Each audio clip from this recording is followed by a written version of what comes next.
Hello everyone, welcome back to my channel. तो यहाँ हम देखेंगे आज 30 मई के द हिंदू में हमें क्या क्या पढ़ना है। तो चलिए देखते हैं। और संडे का जो हमारा छूट गया था शॉर्ट नोट का, वो भी हम आज शॉर्ट नोट वाले में कवर कर लेंगे। तो यहाँ का देखते हैं हमें क्या पढ़ना है आज के लिए। Navigation satellite goes into orbit. तो कल तो मैंने ये बताया था कि लॉन्च किया गया है GSLV, ठीक है।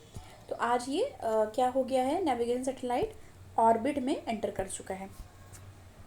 यहाँ पे देखो दिया हुआ है, 1 मिनट। यहाँ पे आप देखो, ठीक है। यहाँ पे आज से ये देख सकते हो। अब आगे हम देखेंगे कौन कौन सा हमको आज पढ़ना है जो हमारे एग्ज़ाम के पॉइंट ऑफ व्यू से रेलिवेंट होगा, वही हम देखेंगे। और आप देख रहे हो कि कैसे पेपर है जो दिन ब दिन टफ़ होता जा रहा है, और पुरानी जैसे 1-2 साल का आपको कवर करना पड़ रहा है अगर आपको जो चीज़ें हैं वो क्रैक करनी है। और देखो, जैसे हम कोई भी न्यूज़ पढ़ते हैं तो उसका डेप्थ नॉलेज अब होना ज़रूरी है, क्योंकि आपने और जिसने पेपर नहीं देखा है वो ज़रूर जाके देखो। पहले क्या होता था, ऐसे आता था 1 और 2 करेक्ट, 1, 2 और 3 करेक्ट, ठीक है। ओनली 2 एंड 3 करेक्ट, इस तरह के क्वेश्चन आते थे। पर आपने ये जो अभी हुआ है हमारा UPSC का एग्ज़ाम, उसमें अगर आपने देखा होगा, अब इस तरीके से न्यूमेरिक वैल्यू में दे ही नहीं रहा। अब कैसे दे रहा है, ओनली 1 ऐसे लिख के दे रहा है, ओनली 2, ओनली 3, ऑल 4, ठीक है, ऐसे लिख के दे रहा है। अब आप इस चीज़ को ये समझना पड़ेगा हमें कि जब इस तरीके का आएगा तो आपको एग्जैक्ट उस चीज़ के बारे में आना ज़रूरी है, ठीक है। एग्जैक्ट आपको पता होना ज़रूरी है। अब दिन ब दिन जो है UPSC इस तरीके से कर रही है कि आपको डेप्थ नॉलेज होनी ज़रूरी है, ठीक है। और मैंने आपको पहले भी बोला था, फिर से बोल रही हूँ, अगर आप कोई चाहते हो कि कोई स्टैंडर्ड बुक जैसे कि लक्ष्मीकांत होगी, स्पेक्ट्रम हो गई, या इस तरह की कोई भी बुक है जो हम पढ़ें साथ में, ठीक है, तो वो कर सकते हैं। जैसे चैप्टर वाइज एक एक चैप्टर करके वो हम कंप्लीट कर सकते हैं, क्योंकि अभी 1 ईयर है ऑलमोस्ट जो 2024 में देने वाले हैं, और 2025 में जो देने वाले हैं वो भी उस चीज़ को फिर कंटिन्यू कर पाएंगे। तो एक तरीके से प्लेलिस्ट क्रिएट हो जाएगी, जैसे लक्ष्मीकांत हो गया, स्पेक्ट्रम हो गया, तो उस पर हम चीज़ें जो हैं वो देख पाएंगे, ठीक है। तो वो बताना अगर आपको चाहिए होगा तो वो भी स्टार्ट करेंगे। अब आज हम देखेंगे आज के लिए हमारा कौन कौन सा यहाँ पे इम्पॉर्टेंट है, ठीक है। ओके, तो यहाँ पे हम देखते हैं कौन कौन सा पढ़ना है हमें। टेक्स्ट एंड कॉन्टेक्स्ट वाले पे हम आए हैं, तो इस पे एक आया हुआ है हमारा, the lack of teachers in higher education. तो एजुकेशन से रिलेटेड इधर आया हुआ है। इसमें देखते हैं क्या बात समरी में यहाँ पे कर रहा है। यहाँ पे कहा जा रहा है faculty shortage have existed in India's higher education, ठीक है। तो फैकल्टी शॉर्टेज की बात यहाँ पर करी गई है, okay. At least since the 1980s but seems to have become permanent today. तो फैकल्टी शॉर्टेज तो दिख रही है, और कब से, 1980 से, ये बता रहे हैं, ठीक है। Sufficient number of faculty members undermine the growth of country's knowledge sector and hinder its aspiration to be recognized as विश्व गुरु। तो इंडिया क्या मतलब एक विश्व गुरु बनने में इंडिया को मदद करेगी अगर सफिशिएंट जो यहाँ पे स्ट्रेंथ है वो रहती है, ठीक है। While the government does collect data on college and universities, including number of faculty members for annual all India survey of higher education. अब देखो, अगर ये इस तरीके का क्वेश्चन आए कि जो भी फैकल्टी मेंबर्स और स्कूल के ये सब, तो किसने कंडक्ट कराया, तो हमें ये पता होना चाहिए कि कंडक्ट किसने कराया है, all India survey of higher education, ठीक है। All India survey of higher education ने कंडक्ट कराया है। This is a voluntary process for various institution, और ये एक वॉलेंट्री प्रोसेस है, ठीक है। The information provided is not verified by independent agency. तो जो भी ये इन्फॉर्मेशन है वो वेरीफाई नहीं है किसी इंडिपेंडेंट एजेंसी की तरफ से, ये भी बोला जा रहा है इसमें। Stakeholder often misunderstand faculty shortage, ठीक है, stakeholder often misunderstand faculty shortage to be quantitative issue, तो उसको वो क्या समझ रहे हैं, क्वांटिटेटिव इशू समझ रहे हैं। The nature and scope of the shortage is actually more complex, और ये कह रहे हैं कि जो नेचर है, जो फैकल्टी शॉर्टेज है, आपको पता है ना फैकल्टी शॉर्टेज मतलब क्या हुआ, टीचर्स की कमी, ठीक है, हायर एजुकेशन में मतलब कम संख्या होना, स्ट्रेंथ कम होना, ये कुल मिला के ये बात यहाँ पे की जा रही है। नेक्स्ट हम आएंगे यहाँ पे, देखो ये आया है कल भी, शायद कल या परसों, मतलब 1-2 दिन पहले, या शायद कल वाले में ही था, ये हमने डिस्कस किया था, हिस्टेरेक्टोमीज, ठीक है। अब इसको जैसे पढ़ना है तो किस तरीके से पढ़ सकते हैं, हिस्टेरेक्टोमीज क्या है ये, इसके बारे में हम देखेंगे। What has India's done to curb unnecessary hysterectomies, ये क्या है, इसके बारे में हम यहाँ पे देखेंगे। पहले स्टोरी देख लेते हैं, स्टोरी क्या है, क्यों न्यूज़ में आई है। The union health ministry recently urge state government, उन्होंने स्टेट गवर्नमेंट से कहा to audit hysterectomy trend in public and private hospitals, मतलब उन्होंने ये बोला स्टेट गवर्नमेंट से कि वो ये चीज़ ध्यान दें, मतलब इस पे देखें कि जो हिस्टेरेक्टोमीज ट्रेंड है पब्लिक और प्राइवेट हॉस्पिटल्स में, in response to supreme court petition arguing that women from marginalised location are at risk of unjustified hysterectomies for economic gains and exploitation. अब देखो इसका मतलब पहले समझ लो क्या है ये, ठीक है, ये है क्या, इसमें रिमूव करते हैं यूटेरस रिमूव करते हैं इसमें, ठीक है, यूटेरस। अब जैसे जिनको ये भी नहीं पता तो ये जान लो, बच्चेदानी जिसे बोला जाता है वुमेन्स में होती है, तो यूटेरस भी जानते होंगे बहुत सारे लोग, तो उसको रिमूव कर दिया जाता है। जैसे रीजंस बताते हैं हॉस्पिटल्स में जब जाते हैं कि आपको ये प्रॉब्लम है, और उसकी वजह से ये बोल देते हैं कि आपको आपका यूटेरस रिमूव करना पड़ेगा, ठीक है। वूम्ब भी बहुत बार बोला जाता है, तो इस तरीके से ये एक प्रोसीजर होता है हिस्टेरेक्टोमी का। अब इसमें देखो बात क्या हो रही है, तो the court also give a 3 month deadline to state directing them to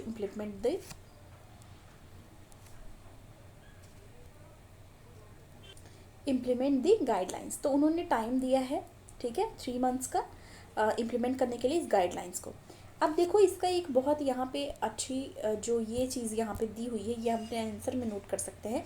जैसे ये आया कि हाँ चलो ये है, हम जान गए यूट्रस रिमूवल की बात चल रही है, सारी चीज़ें, पर ये क्यों उन्होंने बोला है, कोर्ट में जो पिटीशन आई उसके ऊपर क्यों ये चीज़ बोली है, क्योंकि रिस्क हो रहा है अनजस्टिफाइड हिस्टेरेक्टोमीज का, इकोनॉमिक गेन्स और एक्सप्लॉयटेशन हो रहा है। मतलब कई बार इकोनॉमिक गेन्स के लिए ये कर देते हैं, ठीक है, जैसे कि अगर कोई ऑपरेशन करवा रहा है, कोई यूटेरस रिमूव करवा रहा है, बच्चेदानी निकलवा रहा है, तो उसमें ज़्यादा पैसे मिलेंगे उनको, तो सम वेयर, मतलब उन्होंने ये बोला कि कई बार इकोनॉमिक गेन्स की वजह से भी करते हैं, और उससे एक्सप्लॉयटेशन होता है वुमेन्स का।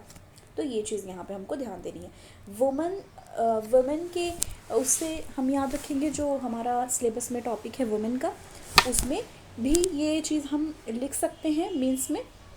और दूसरी चीज़ डिजीज़ वाला जो साइंस एंड टेक में होता है, उसमें भी हम इसको देख सकते हैं, ठीक है। अब कितने केसेस हैं ये सब भी यहाँ पे बताया गया, तो ये टॉपिक पूरा अच्छे से हम एक्सप्लेन करेंगे, क्योंकि ये थोड़ा सा आपको जानना जरूरी है। What are the criteria for getting a hysterectomy, क्या क्या क्राइटेरिया है, कैसे हो सकता है ये, कि कैसे होता है, इसके बारे में यहाँ पे बात है। हाईएस्ट जो परसेंटेज है होने का, ये है मेंस्ट्रुअल ब्लीडिंग जो वुमेन्स में होती है, और पेन की वजह से, मेंस्ट्रुअल ब्लीडिंग और पेन की वजह से 51.8% होने के चांसेस हैं, और 24.94% फाइब्रॉइड की वजह से, 24.94% सिस्ट की वजह से, सिस्ट गांठ को बोलते हैं, ठीक है। तो गांठ जब हो जाती है ओवरी में, या फिर ये मतलब ओवरी में हो जाती है, तो उसके बाद भी कहते हैं कि रिमूव कराना पड़ेगा, ठीक है। 11.08% होता है किसकी वजह से, यूटेरिन डिसऑर्डर की वजह से और रप्चर की वजह से। अकॉर्डिंग टू ये किसके द्वारा बताया गया है, ये हमें ज़्यादा जानना ज़रूरत है, एजेंसीज़ के बारे में हमको ज़्यादा जानना ज़रूरत है कि उन्होंने कितों ये बताया। तो ये national family health survey 5 data के अकॉर्डिंग ये सारी इन्फॉर्मेशन है, टोटल यहाँ से लेके यहाँ तक इम्पॉर्टेंट है, correct. Yet studies have shown that many of these causes were considered to be treatable and surgery could be avoided। पर देखो ये चीज़ भी बहुत ही सही बताइए कि देखो हर चीज़ पे ऑपरेशन बोल देना आजकल तो नॉर्मल बात हो गई है, ठीक है। इवन डिलीवरी भी होता है तो पहले नॉर्मल डिलीवरीज की जाती थी मोस्टली, हालांकि रिस्क भी बहुत ज़्यादा थे पहले, और अभी आप देखो मोस्टली सी सेक्शन पे सब जा रहे हैं। वो क्या जा रहे हैं, डॉक्टर ही उनको बोल देते हैं। तो इसमें फिर क्या बोल रहा है कि many of these causes were consider to be treatable and surgery could be avoided. बोल रहे हैं कि इसको दवा से भी ट्रीट किया जा सकता है, ठीक है, ट्रीटेबल हो सकते हैं और बिना सर्जरी को अवॉइड करने की बात की जा रही है कि इसको मेडिसिन से ठीक करने पे फोकस किया जाए और सर्जरी अवॉइड की जाए, क्योंकि ऐसा पॉसिबल है। A majority of these cases were reported among socially and economically disadvantage women. तो ये ज़्यादातर केसेस ये बता रहे हैं कि ये जो सोशली और इकोनॉमिकली डिसएडवांटेज वुमेन होती हैं उनके साथ ज़्यादा ऐसे केसेस देखे जा रहे हैं। The procedure can easily be misuse by either private clinics who earn profit from insurance money और by contractor in unorganised sector such as sugar cane cutting industry. Okay, जो कॉन्ट्रैक्टर हैं unorganised sector वगैरह में, where wombless women are norm to eliminate the need for menstrual care and hygiene among worker. सोचो ये कितनी कैसी बात हमको यहाँ पे पता चल रही है। Wombless women are norm to eliminate the need of menstrual care and hygiene among the worker.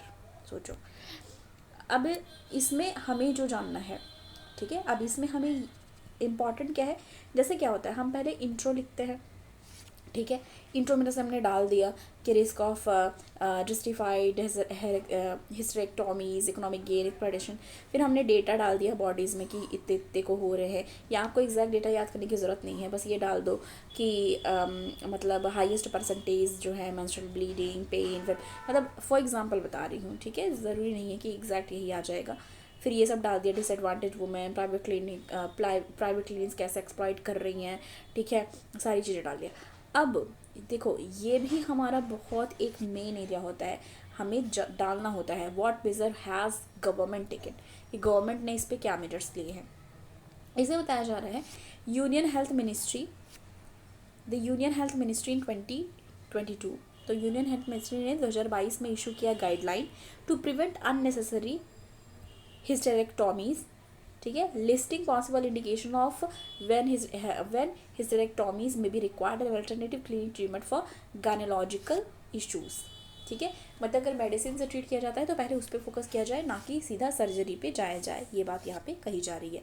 Further they recommended setting up district, state level and national hysterectomies monitoring committee to monitor and collect data on age, mortality, occupations among other details. तो सारी data जो भी है patient उसके बारे में यहाँ से निकालना, ठीक है। एंड द मॉनिटरिंग कमिटीज़, जो ये मॉनिटरिंग कमिटी होंगी डिस्ट्रिक्ट, स्टेट और नेशनल लेवल पे, वो क्या करेंगी, also tasked with creating awareness, मतलब वो अवेयरनेस फैलाएंगी, जागरूक करेंगी जो भी वुमेन्स हैं उनको, among both practitioner and patients about bodily anatomy के बारे में उनको अवेयर कराएंगी, the role of uterus and when hysterectomies are actually indicated. अब यहाँ पे ये बताया जा रहा है 2017 स्टडीज़ फ्रॉम गुजरात, तो 2017 की एक स्टडी है गुजरात से, वहाँ पे क्या पाया गया, most women assume that the uterus served no role outside of pregnancy and that removing the uterus would solve their health issue. मतलब यहाँ पे ये कहा जा रहा है कि वो ऐसा सोचती हैं, जो गुजरात की मतलब मोस्ट ऑफ दी वुमेन्स है, वो ऐसा मानती हैं, वो ऐसा ज्यूम करती हैं कि प्रेगनेंसी के अलावा, मतलब बच्चा पैदा करने के अलावा यूटरस का रोल कुछ भी नहीं है, और अगर वो उसे रिमूव करा देती हैं तो उनके जो हेल्थ इश्यूज़ हैं वो सॉल्व हो जाएंगे। There is a death of awareness, expert says, and in the absence of sexual and reproductive health education, ठीक है, informed informed consent to be conduct the procedure can never be taken. तो इस तरीके से, किस तरीके से, जैसे उनको पता नहीं है, अवेयरनेस नहीं है, उसकी वजह से कई बार एक्सप्लॉयटेशन हो जाता है। 2019 इन्वेस्टिगेशन में क्या पाया गया, वो 2017 का था, अब ये 2019 में क्या पाया गया। 2019 investigation found that women from rural area took at hysterectomies as way of increasing days of productive work and earning more wages। तो उसमें क्या करती हैं, 2019 में क्या पाया गया, जो वुमेन है रूरल एरियाज़ की, वो उस पर मतलब जो हिस्टेरेक्टोमीज़ है उसको एक तरीके से मानती हैं कि वो ज़्यादा दिन काम कर पाएंगी, ज़्यादा वेज वो ला पाएंगी, क्योंकि वैसे जो डेज़ होते हैं वो काम अच्छे मतलब उतने एफिशिएंटली नहीं कर सकती। While on the one side are patients in need of medical care for different element, on this other side of the table it's somebody who is just out to make quick money and do quick surgery। तो इसमें देखो, जो empathy कह लो, ठीक है, ethics कह लो, कुछ भी नहीं रह गया। उनको पैसे कमाने के लिए, कुछ ज़्यादा पैसे कमाने के लिए वो तुरंत सर्जरी पे मूव कर जाते हैं जो डॉक्टर है, ठीक है। As people have turned health care into business.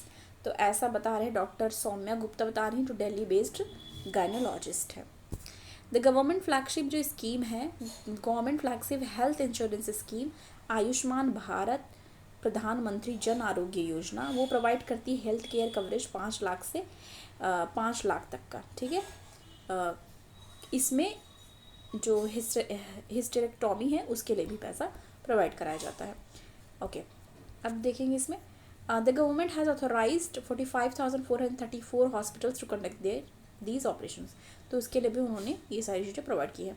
Is there any implementation gap, ये सारी चीज़ें यहाँ पे बात हो रही है। The Supreme Court and centre registration of guideline came in the response of petition, जो कि डॉक्टर नरेंद्र गुप्ता हैं, पब्लिक हेल्थ एक्सपर्ट, उन्होंने डाला था। और उन्होंने इस बारे में आर्ग्यू किया दैट कि despite provision private hospitals in Bihar, Chhattisgarh, Rajasthan engaged in unethical practices, unnecessary procedure and did not inform women of side effect or not taken their informed consent। मतलब ये कह रहे हैं कि जो बिहार, छत्तीसगढ़, राजस्थान, ठीक है, बिहार, छत्तीसगढ़, राजस्थान में जो प्राइवेट हॉस्पिटल हैं, most of the private hospitals जो हैं, वहाँ पे वो क्या कर रहे हैं, अनएथिकल प्रैक्टिसेस जो हो रही हैं इसकी हिस्टेरेक्टोमी की, वो चल रही हैं। और वो वुमेन्स जो है उनको उसके साइड इफ़ेक्ट के बारे में नहीं बताते हैं और ना ही उनसे कोई भी इन्फॉर्म कंसेंट लेते हैं, ठीक है। Failed in providing and regulating constitutionally mandated reproductive health care to women and violation their right to health. तो एक तरीके से वायलेशन है उनके राइट टू हेल्थ का, क्योंकि उनको इन्फॉर्मेशन ही नहीं है इस बारे में। Bodily integrity and inform consent भी उनसे नहीं लिया जा रहा है। द हिस्टेरेक्टोमीज में कॉज, ये लॉन्ग टर्म इंजरीज और डिसेबिलिटीज़ ला सकती हैं, requiring follow up and post operation care, both rely available और अफोर्डेबल। तो ये सारी चीज़ें भी हैं। In some cases where hysterectomies are not justified yet still done, women may continue to suffer। वो क्या सफ़र करती हैं, post surgery and might need additional surgery if they had pelvic pain due to endometriosis। तो pelvic pain और endometriosis ये भी women से related है। तो इसमें क्या कहा जा रहा है, it might be not solve by hysterectomy alone. तो मतलब उसमें कह रहे हैं कि वो सिर्फ इससे नहीं सही किया जा सकता है, इस वजह से फिर से उन्हें सर्जरी पे जाना पड़ता है, एडिशनल सर्जरीज करानी पड़ती हैं। ये जो डॉक्टर गुप्ता है जिन्होंने पिटीशन फाइल किया था, उन्होंने इस बारे में इंफॉर्मेशन दी है। इन अदर केसेस पेशेंट में need medical support such as hormone replacement therapy, ठीक है, but these interventions are limited to private hospital and remain unaffordable for low income groups. तो वो नहीं, उसके लिए उनके लिए नहीं हो सकता है, तो उनको ये डिसीजन मतलब वो लोग को लेना पड़ता है। ओके, अब हम नेक्स्ट पे आ जाएंगे। नेक्स्ट हम देखेंगे हमें और कौन सा पढ़ना है, तो चलिए देखते हैं। नॉर्थ ईस्ट गेट्स इस फर्स्ट वंदे भारत एक्सप्रेस। तो ये आपको जानना है कि नॉर्थ ईस्ट को उसका फर्स्ट वंदे भारत एक्सप्रेस मिला है। इसको जस्ट फॉर द नॉलेज जान लो आप, ठीक है। ओके, नेक्स्ट आ जाएंगे। नेक्स्ट देखेंगे हमें और कौन सा पढ़ना है। अब जैसे यहाँ पे आया है ISRO GSLV rocket take navigation satellite into transfer orbit successfully, इसके बारे में यहाँ पे है। तो ये सब क्या है, NVS-01 नेविगेशन सैटेलाइट है ये, जो कि सक्सेसफुली प्लेस्ड हो चुका है, ठीक है, ऑर्बिट में। और ये जियो सिंक्रोनस ट्रांसफर ऑर्बिट है, GTO में, ठीक है। इनटू कहाँ पे ये हुआ है, प्लेस्ड हुआ है GTO में, मतलब जियो सिंक्रोनस ट्रांसफर ऑर्बिट में, ओके। और इसमें है the Jio synchronous satellite launch vehicle GSLV which placed satellite lifted of with the thunderous roar precisely 10.42 AM। मतलब टाइमिंग आपको याद करने की ज़रूरत नहीं है, ठीक है, ये याद रखना। और कहाँ से हुआ है ये आप जान सकते हो। ये है सतीश धवन स्पेस सेंटर श्रीहरिकोटा से ये लॉन्च किया गया है। और यहाँ पे ये देखो, after flight of about 19 minute NVS-1 satellite are injected precisely into geosynchronous transfer orbit. तो वहाँ पे वो प्लेस्ड हो गया आफ्टर 19 मिनट के बाद, ठीक है। और NVS-1 in the tentative geosynchronous orbit, ऐसा इसरो की तरफ से बताया गया। और he also mention NVS-01 is the first in the series of 5 satellite, sorry. तो ये बोल रहे हैं कि जो NVS-01 है वो फर्स्ट है, जो कि 5 सैटेलाइट का सीरीज है, और उसमें से ये पहला है, ऐसा बता रहे हैं, ठीक है। ये भी हमको जानना है। According to details provided by ISRO, GSLV F-12 is the 50th flight of India GSLV and 90th flight in indigenous cryo stage. तो ये हमारा 9th इंडिजिनस क्रायो स्टेज का सैटेलाइट है, ठीक है। तो ये भी हमको एक चीज़ जानना था। और यहाँ पे ये देखो, NVS जो 1 है वो कैरी करता है navigation payload L1 and L5 and S band. तो क्या क्या ये कैरी करता है, L1 L5 payload and S band, okay. अब यहाँ पे आगे हम देख लेंगे और कोई चीज़ तो नहीं हमारी छूट रही है। ये देखो, ISRO is also working on designing a new rocket that can carry much higher luggage. अब देखो इसरो क्या कर रही है, अभी काम कर रही है एक नया रॉकेट बनाने के लिए, जिसमें वो कैरी कर पाएगा much higher luggage, and also upgrading LV-M3 rocket to lift up 5.5 tonne from current 4 tonne capacity. तो ये सारी चीज़ें अभी चल रही हैं और हमने देखा, और यहाँ पे पिक्चर में आप देख सकते हो। तो ये कल ही हो गया था, ओके। अब हम नेक्स्ट देखेंगे। ये देखो, ये हमारा यहाँ से इम्पॉर्टेंट है। Srivastava sworn in Central Vigilance Commission, vigilance commissioner Praveen Kumar Srivastava first, जो ये यहाँ पे दिखा रहा है फर्स्ट फ्रॉम लेफ्ट पिक्चर, जो ये यहाँ पे है, इनकी बात की जा रही है, ओके। तो बताया जा रहा है first from left in picture was sworn in, ये बने हैं vigilance commissioner by president Droupadi Murmu as central vigilance commissioner on Monday. Prime minister Narendra Modi and vice president Jagdeep Dhankhar attended the ceremony this December last year. Mister Srivastava has been working as acting CVC, ठीक है। तो वो as a CVC काम कर रहे थे, Central Vigilance Commission. The completion of his predecessor Suresh N Patel. उसके बाद mister Srivastava has retired as secretary coordination cabinet secretary on January. During this tenure with government he assisted in negotiating under WTO as उन्होंने क्या किया था, काम किया था as assist किया था उन्होंने नेगोशिएशन में under WTO as director in department of commerce में, ठीक है। तो इनको सेंट्रल विजिलेंस कमीशन ये बने हैं commissioner, central vigilance commissioner, okay. अब हम आगे देखेंगे। और ये भी इम्पोर्टेंट था हमारा, सॉरी कहाँ चला गया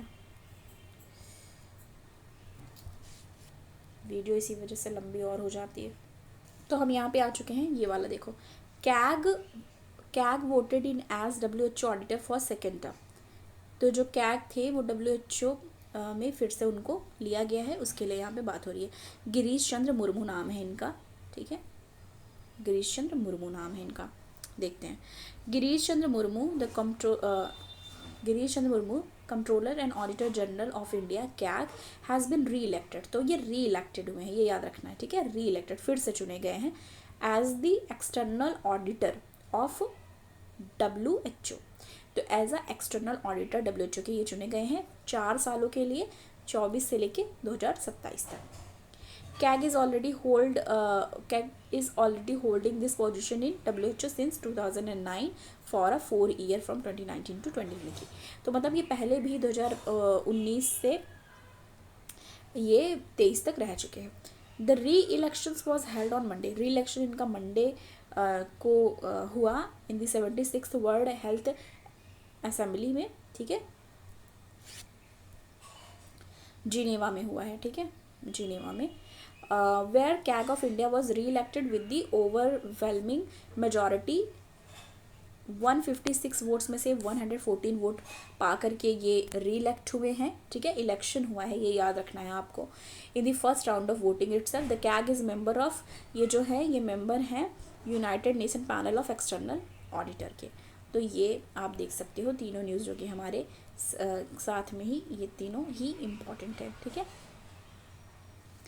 ये देखो एक चीज़ और है, UN peace keeping mission India to train women from Asia, तो ये भी जानना है, ठीक है, ओके। और तो ये सारी चीज़ें हमने मोस्ट ऑफ दी चीज़ें देख ली हैं, ठीक है, ओके। नेक्स्ट देखते हैं। ये देखो यहाँ पे एक चीज़ आया है, new anti-LGBTQ law in Uganda imposes capital punishment. तो वहाँ पे कैपिटल पनिशमेंट लाया गया है anti-LGBTQ लॉ पे, ठीक है। न्यू anti-LGBTQ लॉ जो है उस पर युगांडा ने इम्पोज किया है कैपिटल पनिशमेंट। अब यहाँ पे देखो जो युगांडा के प्रेसिडेंट है, ठीक है, तो उन्होंने साइन किया है वन ऑफ द वर्ल्ड हार्सेस्ट, मतलब हार्सेस्ट सोच लो, anti-LGBTQ लॉ जिसमें डेथ पेनाल्टी लाई गई है फॉर एग्रीवेटेड होमोसेक्सुअलिटी पे। डेथ पेनाल्टी आप जान सकते हो कितना हार्सेस्ट एक तरीके से आप डिसीजन है ये, okay. In defiance of the western condemnations and potential sanctions from aid donors, ठीक है। तो आप देख सकते हो किस तरीके का इन्होंने इस पर एक हार्सेस्ट डेथ पेनाल्टी लाया है, ठीक है। तो ऑलमोस्ट हमने सारी चीज़ें यहाँ से देख ली है जो जो हमें देखना था, ओके ओके।